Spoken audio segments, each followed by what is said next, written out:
Hello there BookTube, it's Janet, and today I've got an update on what I've been reading recently. If you've seen some of my other videos, you know that I've been rereading the Chronicles that I've been listening to on audiobook to and from work. I've just finished listening to the fourth one, which gets me up to date. These are all the first four were all rereads for me because I'd read them in the 90s when they came out and the early 2000s. There'd been a later fifth and final instalment called All Change, which I've recently started listening to. The Chronicles follow a very wealthy upper middle class family. They follow the story from the beginning of the war, and we're now getting up to the 1950s at the end of this book, so I'm not going to tell you too much about it, but it's all about the dynamics of living through that time and the extended family, and I just absolutely love it. It's not lost any of its magic for me. So I'm just starting with the final book, which is All Change. I've also read Picnic at Hanging Rock by Joan Lindsay, and I was prompted to read this because I think it's the BBC have got a mini-series dramatisation of this, and obviously there is the law that you've got to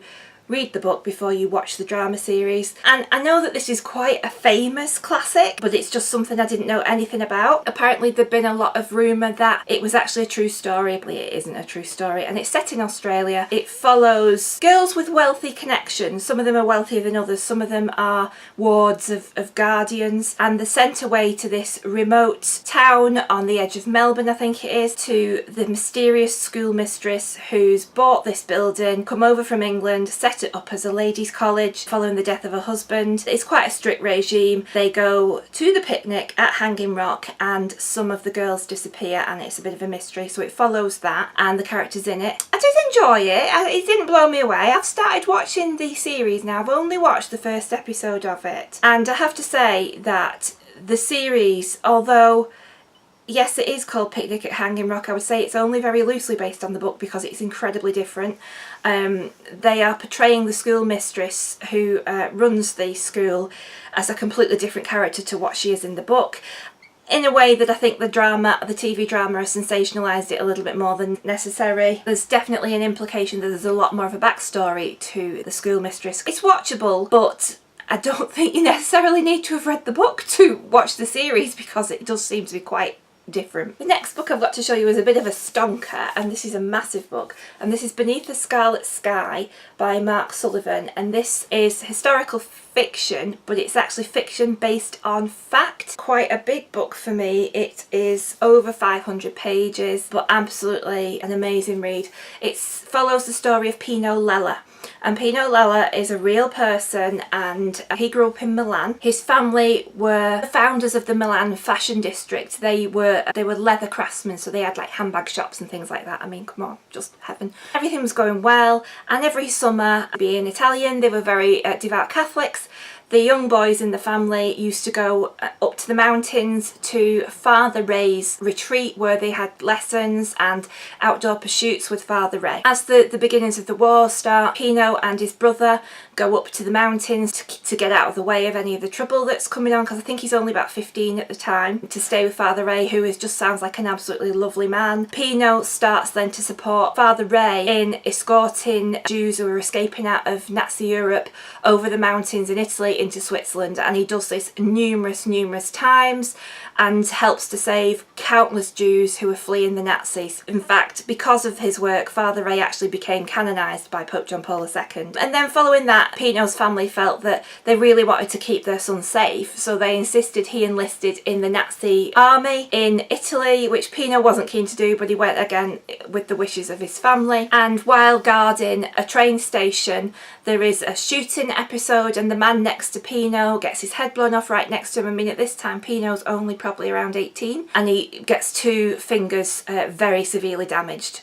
So he goes and gets fixed up, and then they give him some time off to go home to convalesce. And so while he's at home convalescing, he goes around the town, sees all his old friends. One of his friends had taught Pino to drive earlier, and so this friend actually becomes quite a top racing driver in the future. So Pino's quite handy with cars, sees this fantastic Daimler parked up outside, and he's obviously quite fascinated by that.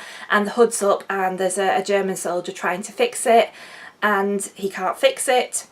And so the German officer comes out and yells at him, and then Pino says, well, let me have a go. Anyway, he manages to get the car working. He knows exactly what he's doing. He knows his way around an engine.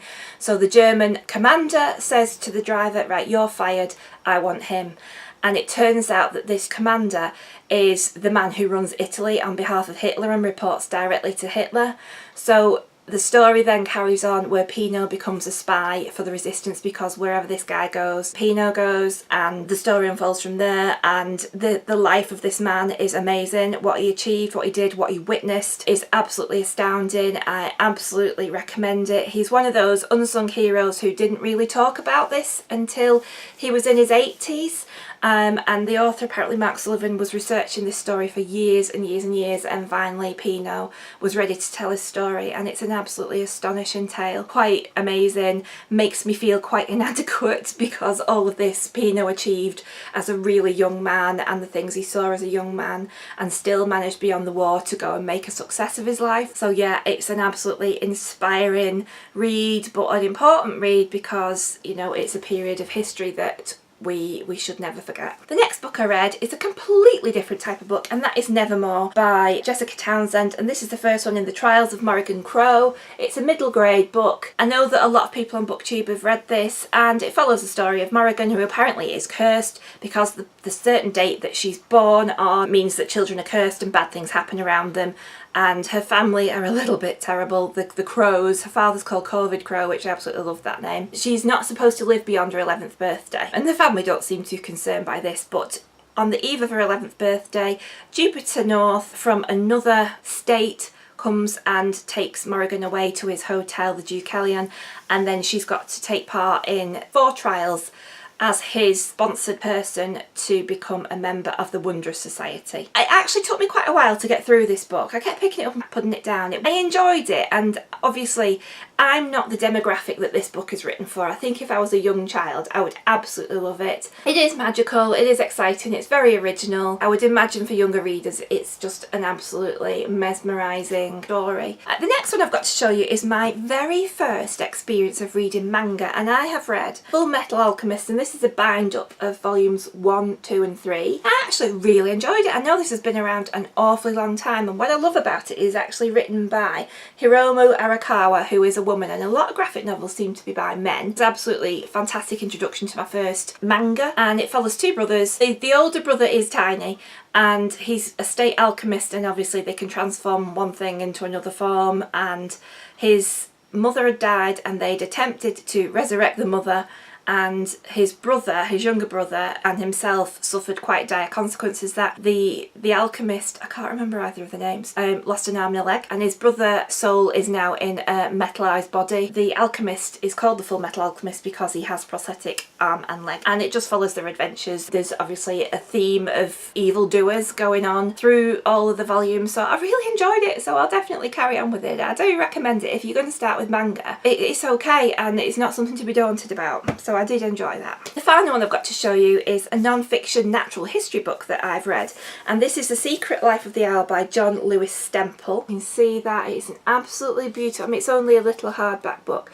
but it is absolutely beautiful, and it's all about the British population of owls, and it tells you little bits about the owl in popular culture, and it's got poems in there that have been written through the ages about the owl, and it tells you all about the different species of owl in this country and the sounds that they make and the lifestyle and why they've been such a strong presence throughout folklore in the UK. It packs so much into such a small book, and I just bookmarked one little verse that's in the book, and it's apparently an old English nursery rhyme, and it says, "A wise old owl sat in an oak.